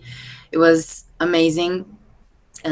First of all, I want to talk about Girls Love Hub because it's started back then in 2022 as Girls Love News, actually. So it was made by two or three girls who were like really interested in bringing more visibility to GL in general. And back in November 2024, it joined with Boys Love Hub, and then we became the Hub Y Media Group. So from from that year from now, we've been growing as a group itself, but um, it has been such a wild journey, like since 2022 when GL started having such a strange, like especially with the Gap the series launching, like the beginning with Thai GL, like it changes everything, like from us, because it has such a great impact. And things nowadays are so incredible, like there's GLs coming like nonstop, new things being announced. And also we are focused on Thai GL because it's when it's from, it's like we have so many new things happening, but we also like to um, discuss about especially the live action productions. But it's always incredible to hear someone talking about the GL story because most of the people we've talking about, it's always about BL. Like they always knew, like everyone always know everything about BL, about its story, about its history, about like the media's the most famous stuff and everything. So it's really interesting to have someone talking about the story of GL like that. Also, most of the medias you've brought here, I've already come across at some point in my life. Um, when you're trying to learn about it as someone like younger, like I don't know, 12, anyways, there's always like this first medias you've come across, um, like citrus was like one of my first, and honestly was weird, but I had this first contact. So from them had a lot of other things. So it was really nice to hear everything. And also um the impact of the most recent GLs, it's really interesting because they are trying to break a lot of stigmas that have been built in inside the GL culture. Like, um, as you said, the whole story about being schoolgirls and the sweet, pure love and everything. And it's incredible. I think that's it. I won't talk long, but it was amazing. I really love it. Yeah, no, I mean, thank you so much. It's really nice to hear that. Like I totally agree with your like opinion about like how I feel like once again BL has like way much of a spotlight, and I get like honestly kind of annoyed when people are like even during like when I was giving my presentations, people would be like, oh, but like what about BL? And I'd be like, there are like 1,000 other people talking about BL, and like I'm specifically bringing attention to this because like I've like dabbled in BL, but I've never been like as like culturally like ensconced by it by a lot of people, and so I'm like, well, like that's a completely different thing that I don't really study, so I don't know why you're like talking to me about that. Um, yeah, but anyway, I wanted to kind of like refocalize because I think GL is really like having its moment, as you mentioned, with like Thai dramas and like more accessible things. Because I think like the reason why Thai GL dramas like have been able to become as popular is because like you can access them pretty easily, like on YouTube, and like they're pretty like open about kind of promoting all these things, which is I think really important because like as with a lot of, I'd like come across I like study Japanese purely like to read some of these works as well, and so like um and but at the same time it's like it's kind of frustrating to not be able to access certain things, and so, well, even knowing while they're there, and so to like, or to like have to like wait for the translation where everyone's like excited about it. And so I think once again, like for these dramas to like come out on YouTube, and also to like have, or all like on very accessible streaming services, or and to have like translations like immediately, like, or like captions immediately, I think is like very important as well. And so yeah, I mean, overall, I'm very excited to also hear from other people, and like I'll definitely like check out like Girls Love Hub, because I try to follow and keep up all of these sites, but I like unfortunately, like, right now my, I guess, my breadth is only focused on like East Asian stuff, because I'm like writing my dissertation, but I would also like love to see like what kind of other like impacts it has, what other impact it has in like other cultural contexts as well. Very good. Okay, the first question goes to Andrea. You can talk now if you want to. Hi, can you hear me? Okay, great. Yes. Okay, perfect. I loved this talk. Thank you so much. I was actually really invested in the way that you were working with genre, like as an idea in this talk, and specifically its messiness and the way it fails, I think, as a pure static category. And so I think this like jumps off from where you ended on the indigenous kind of Yuri categories, but I was really interested actually in the framing of your talk as like an East Asian framing, because obviously this genre I think is associated and like is generated in East Asian countries, of course, with roots in Japan. But I was curious how you saw this like genre name of Yuri as useful or maybe interesting as it moves transnationally, like to non-Asian audiences? And is there like racial or even colonial, I guess, dynamics that get sort of heaped onto the idea of Yuri or the genre name of Yuri? Yeah, I guess that's my question. Yeah, I mean, I think that's really interesting as well, because I didn't end up including like stuff on my very last chapter. I think talks not only about like an East Asian context, but specifically an Asian American context, about like magical girls and how they've like been reappropriated by like Asian communities, the diasporic Asian communities, and specifically, I think I was talking about how these girls, though like in their original context, like I don't think that any of these works are like putting forth like these girls' identity, like these racial identities as Asian, right? But unfortunately, through their like through kind of crossing trans-specifically like to the US and to other countries, they get read as like Asian media specifically. And a lot of times I think because like specifically, and I talk about more the US because I'm working in like in the US Academy, but I think that people are so desperate to kind of voice on like, oh, so when I talk about Yuri, they're like, oh, so they're lesbian, they're all lesbians, and I'm like, well, like that's not entirely like entirely correct. And so, and it often tends to kind of overwrite these more complicated histories of like sexual identity formation in other countries, and in other contexts. And specifically, I think because like Asian countries often are like stereotyped as being like very sexually conservative, or like not open to like portraying certain things. And so a lot of lesbians or like queer communities even will interact with these texts and go like, well, they're like, this is so ambiguous, this is not like openly or more politically queer enough for me, like, so, and therefore like this is bad, or like this is not like worthy, deserving to be labeled as queer media, or like understood as such. And so, and I think oftentimes that comes with the frustration of like, from wanting these works to be very like, I guess, easily aligned with a certain political message that is like, oh yes, like queer, everyone deserves queer rights, which is like fine and all, but also like is not at all what these works are interested in exploring. I also think I emphasize like, oh, while there are some like it is becoming more slowly political, like this is not like, obviously this is not like most authors. A lot of authors are mainly interested in just like drawing like, these erotic and the romantic fantasies, and therefore like even if they're like, you can't go into these with the expectations that it's going to be like Stone Butch Blues, or it's going to be some like political like manifesto. Like that's not what the genre is supposed to be. And oftentimes it's just like it's entertainment for like a lot of queer people who don't see themselves often represented anywhere, honestly. And so like some of these works will come across like politically inadequate, or like not as like I guess politically correct as some of these people want to view them. And but I think it's kind of that's kind of the, I guess, I think that's kind of like the draw and the pull of Yuri, because we don't really see a lot of like these messy queer stories or these messy lesbian stories. It always has to be like take on some form of like representation, or like positive representation of certain subjects. And so I think it's nice to see certain works that aren't like very encumbered by that.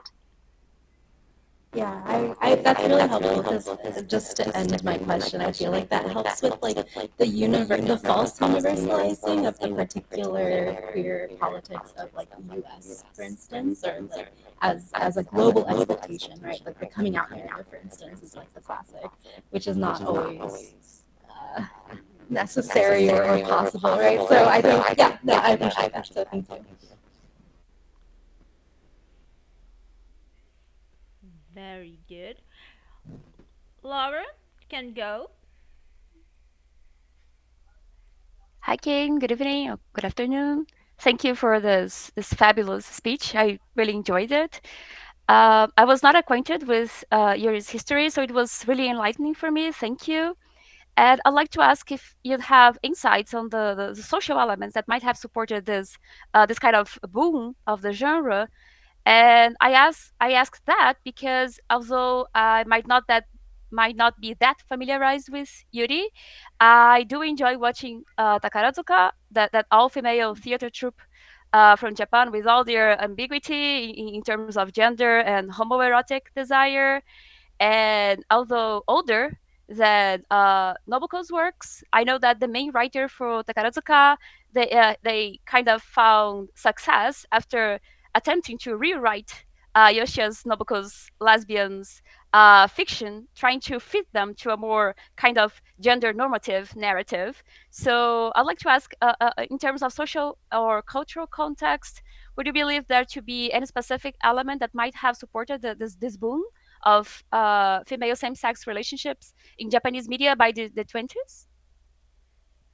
Yeah, I mean, I think that also your comment about Takarazuka is also really interesting because I know that a lot of manga works also draw from like the tradition of Takarazuka, and I know that I guess for example like the Rose of Versailles, which is like I think one of the most famous like shoujo or like girls works, like explicitly draws from those traditions. Has also been adapted into plays, and a lot of similar I guess conversations have been had around like female fans of Takarazuka and like whether they can be read as lesbian. I know it's very like still like hush hush around it regarding like the sexualities of certain stars or like the sexualities of certain fandoms, and I think that is mainly like that's I guess somewhat like more of a thing specifically because these communities are more like local and like because they're like they form around theater performances and so like it's not going to be at, like as widely dispersed for like digital, even though there are like pockets of fans. Like if you're not going to be able to come see a performance, chances are that aren't going to be able to easily be a fan of it.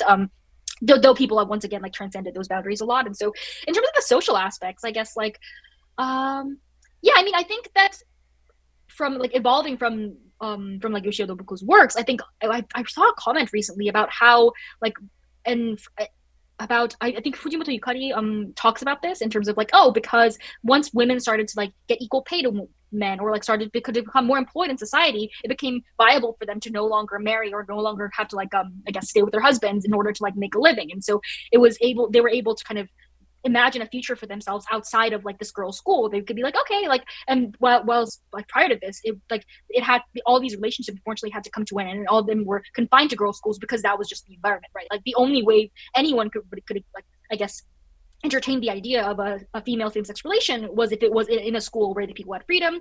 And then when you come out to society, that was just completely impossible except for very like few chosen successful women like Yoshia. And so after I think she mentions how after how like these laws around like employment and like equal pay and like equality and gender equality are developed, women are able to I guess consider the fact of living alone or maybe living together. And so interestingly, a lot of a big trend I think right now in a lot of Japanese yuri specifically is that it will depict women like who are couples like looking for housing and like and their struggles in that or like their economic situation. And so you can kind of see how these works actively kind of move with the times and move with the imagination of how female same-sex relations are imagined. And that's I think where you get kind of works as well, where it's like they start off as friends. They don't even necessarily have to be like romantic relationships. They can be like roommates because they need to live together because they can't like afford to live alone. And so and they get a lot of benefits from being married and married or like being partners. And so that kind of comes up and adds like an interesting like focal point. And I'm sure that like once I guess like same-sex marriage is legalized in a lot of these countries, we will also begin to see a lot of works dealing with like like with divorced lesbians or like like a marriage the dissolution of a marriage. And so I think these works obviously like evolve alongside societal changes and very much reflect what kind of lives are available to queer women. I see. Thank you. It was really good. Thank you. Thank you. Let me check if anyone sent another message. Go, Saren. Hi, good evening. It was awesome. I really loved your presentation.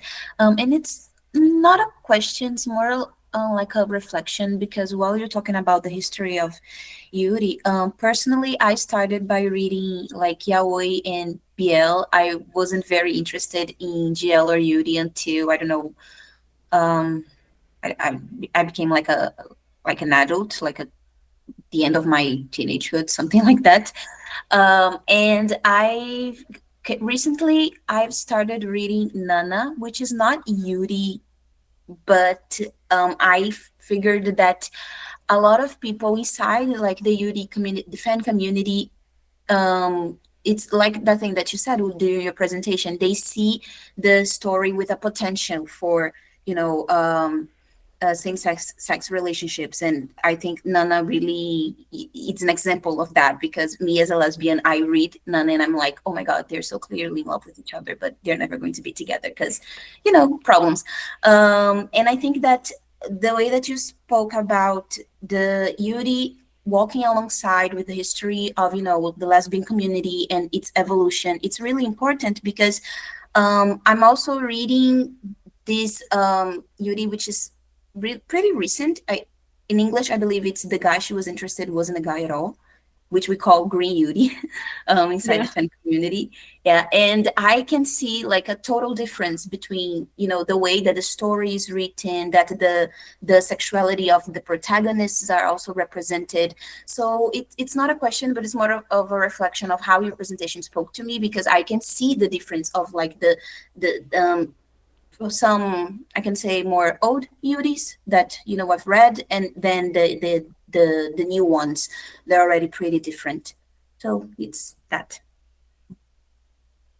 Yeah, no, thank you so much. I think Nana is also like one of those works that's considered like I think it's not as like it's not considered like as major because like unfortunately the way the narrative rolls, it's like it's not very catering towards like otaku fandom culture in a lot of ways because a lot of them, I think these other works maybe have like groups of girls, and so like oh, if you are you can look at the various relationships and go like, oh, this is one that I am particularly drawn to or interested in. But once again, I think that is also considered one of the works that is like considered one of those like prototypical like Yuri animes and Yuri works. And so yeah, I was also interested in like you coming from like more of a BL or yaoi background and slowly moving into GL because one of the books that I read pretty recently by this Japanese like BL fan called Akiko Mizoguchi is she talks about how she starts off she is also a lesbian and she believes that her realization as a lesbian come from BL specifically, but then she also goes like, oh, I think there's also a chance that if I was able to, I guess, maybe read Yuri more earlier in my life, I would have maybe like evolved into a Yuri fan. But unfortunately, that was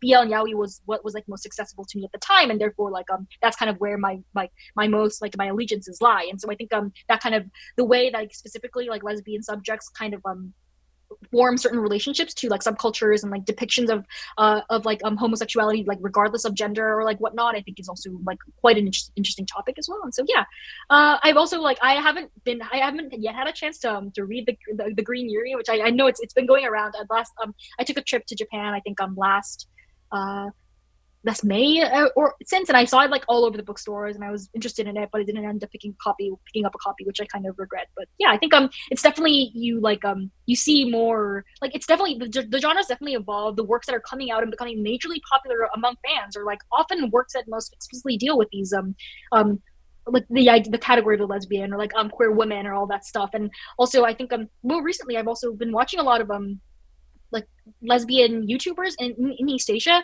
and a lot of these creators like come online and go like, oh yeah, like I'm a lesbian in Japan, and like here are the works that I really liked. And I think one of the dramas that was produced in Japan, I think it's called Ayaka is in love with like Hiroko senpai or something, and which is a pretty famous one that I was watching it with my girlfriend, and because she has experience like working at a lesbian bar, she was like, oh, all of these scenes with these women at lesbian bars are actually filmed at real life lesbian bars in Japan. And I was like, oh wow, like I wasn't able to like pick up on that context, but it's really interesting to see that like these dramas are not only like featured, and they also like featured, I guess, famous Japanese queer YouTubers in the background of these scenes as like minor characters, and I was like, oh, wow, like I didn't realize like how like very closely melded together these like Yuri subculture is with like actual like lesbian subculture. And so that's kind of, I'm looking forward to seeing like more of that like hybridization and inclusion. Very good. Anyone has a question? I don't think so. Well, I'm gonna be the last one to talk.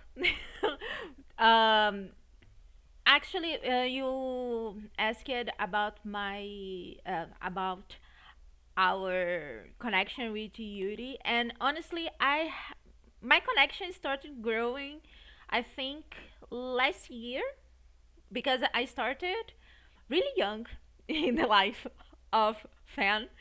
So, Mm-hmm. and I discovered myself as a bisexual maybe nowadays, towards going towards lesbian.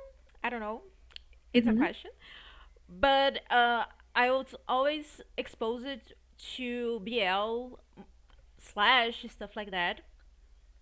But only like last year started really getting into uh, GL, and it it gave me another perspective that maybe if things were a bit different, it's just like you said that case. Maybe I would have more attachment feelings for, and it's really nice to see. I mean, here in Brazil, it's really popular Thai GL. Like we have an actress. We had I think like four couples already came to Brazil and just very popular. And it's funny that most of them are usually women. Like that's one thing that I find it interesting. So I think between my experience as a fan of GL, now that I'm becoming really one, is that and as an academic, is that I want to see. I don't know if you agree with me, that new feed cross, like we what you actually have nowadays with Thai GL growing. Yes, because I see a lot of women. I don't know if they are all not all queer, but mostly queer, and I think that's very interesting because it always reminds me of like the experience of AO3, for example. Because I don't know if you are into fanfiction, things like that, but when you go to AO3 fanfiction and they do a census, it comes that six 60% to 70% are queer women, and just growing as the time goes on. So, like, how can we cross those audience? Like, we see a lot of people, and I start thinking about that. It's a lot of fragmented thinking, but it's one thing that got me thinking a lot, especially after watching what you brought to us. So I don't know. You can comment on that or not, but I mean, yeah, definitely.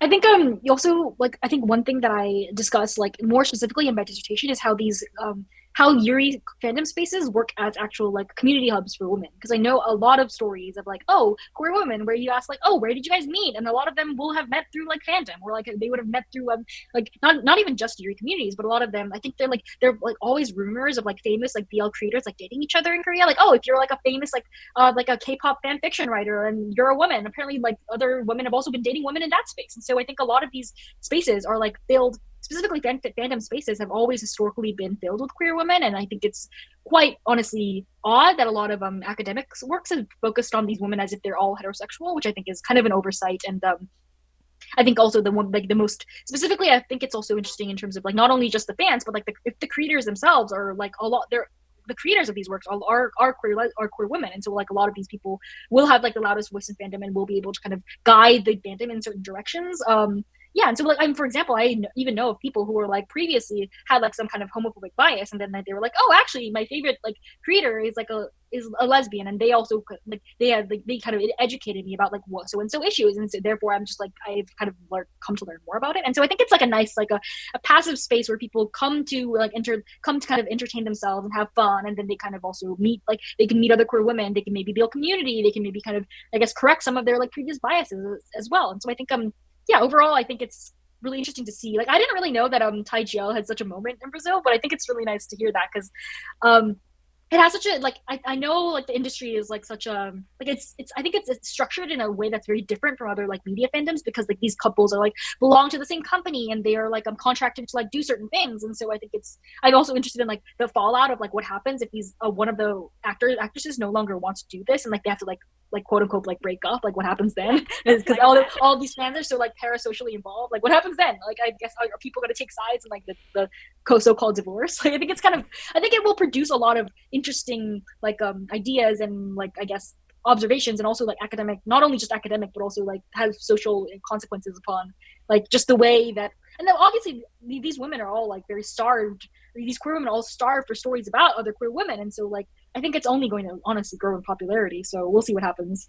Yeah, I agree. I think it's just gonna get bigger and bigger with time.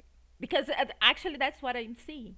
I, I don't know how much you follow on Thai GL, but for example, this company called GMMTV, it's one of the biggest and they're very popular with BL, and now they're investing more in GL, and like all their most content, like they they have like those things like trend like 10 million tweets, stuff like that. It was only with their GL couples. They are the most popular if you compare with the BL, and it's insane. And it's like okay, a lot of people said before, at least that I heard a lot in the past. Oh, GL's not you'll not be popular enough. Girls won't like this, and no, girls love that. Give more. So I think that's a good way of for us to wrap up this is that saying things you're gonna get at least like I like to think better in when you think about media representation for girls who love girls, and that's it. I think. I hope everyone enjoyed. Thank you to everyone that stayed up this. Young, would you like to say something before we finish? Yeah, I mean this was a long presentation, so like thank you for sticking around and like walking through all of this stuff. Hopefully like I will have I'll be able to like finish my dissertation and like publish maybe some of these this work in more like accessible safe spaces as well, so like I'll definitely like keep in touch with everyone. That's it was just really nice to meet you all. It was incredible, and I will talk to you more about this, Oh, all right? definitely. Okay. Hmm. So, guys, you're free to go. Thank you, and bye bye. Thanks so much. Bye bye.